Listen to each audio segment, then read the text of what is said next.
Hello, I'm Sylvia Mendez, and I'm here with my dear friend Rikki Rockett from Poison, the drummer for Poison, and also the owner of Rockett Drum Works. So Rikki has really exciting things to show us. Hi, Rikki. Hi, how are you doing? Pleasure to see you as usual. Yes, thank you. Thank you. To the bang? To the bang, Yeah. to the bong. I'm having, it's weird because I have this crisis. I have to be like rock star guy and business guy all at the same time. So, How is it but I'm going? really just Rikki. So, Yes. So, Rikki, how about you tell us a little bit how Rockett Drum Works started? well, I've been customizing my own drums for a long time. And about 5 years ago, I decided to try to build my own drums. And I realized that it's not that it was hard to do, it was just hard to do well. So I learned from the best, and 3 years ago I went into business, and we've done really, really well. And what we're offering is 100% American-made drums here in out of Southern California. And we have various price ranges, but the quality is the same on all the drums. The same components are used. The only difference is we finish the wood differently. And other options, powder coating, the metal, things like that. But the quality in our least expensive kit is the same quality as our most expensive kit. And we pride ourselves in that. So, if we start down here, this is our most basic wrapped kit. It's a very simple wrapped kit, and it's chrome. All our lugs are polished aluminum, and then we move up to our more elaborate wrap, and this has a few options like wood hoops and things like that. And then we move down to a stain kit, but it's a hybrid. It's acrylic and wood, and it's I like acrylic, but it's a lot of times it's not very durable for the road. So I decided to combine the two. So we'd have the durability and the look of acrylic. Then of course we go to our more elaborate stuff. Fully painted kits, full airbrush, pinstriping, the whole 9 yards. All the way to our solid drums there on the very end. And that is our most expensive stuff because it's solid steam bent shells. Is that the one you use? That's what I took out in the last Poison tour with Def Leppard Poison. So, and then right there, and I'll probably have to point it out. We'll walk this way. Excuse us, Mark.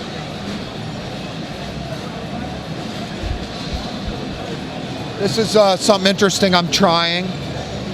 This is my, I did these lugs special, and they're a special lug.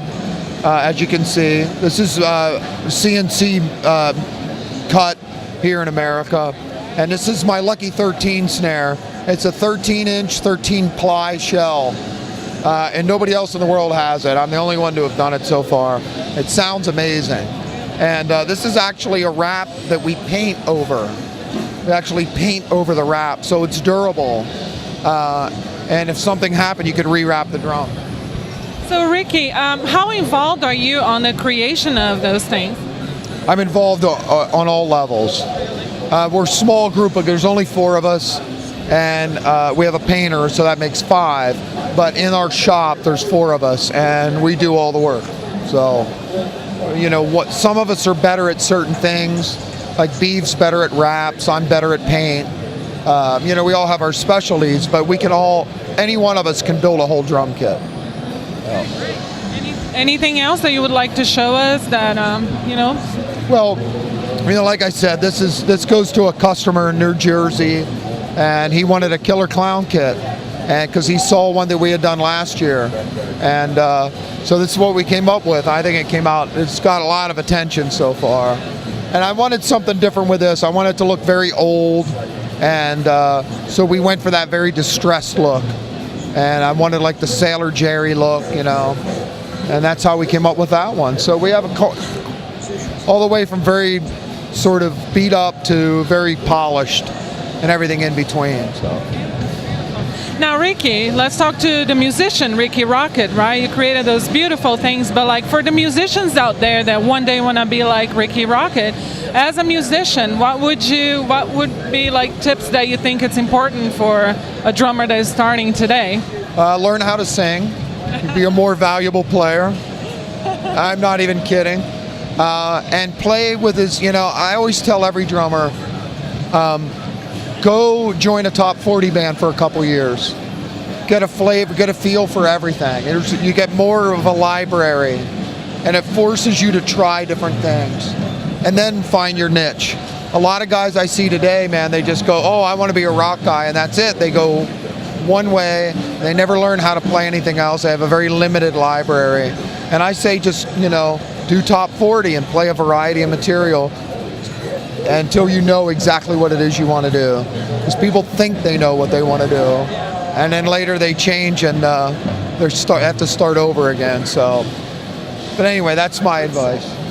And when you started, what were you like? What would you be like? What did you concentrate on when you were starting your career? You didn't know you would be Rikki Rockett. No, of course. And I was a top 40 band. We played cover songs, which again forced me to learn a lot of different styles. And then from that I got a good idea where I wanted to go. I went through a lot of phases. I went through trying to play like Ian Pace from Deep Purple to trying to play like Neil Peart to wanting to be like Peter Criss. And everything in between. I just finally figured that the thing I liked the most was just straight ahead rock and roll. It's where my heart really is. So that's what I finally decided I want to do. But I play with my wife, and she does like coffee house pop, so it's a whole nother headspace. So I'm glad I learned other things. Yeah. Thank you, Rikki. Thank you. Sure. And watch out for Rockett drums. Thanks.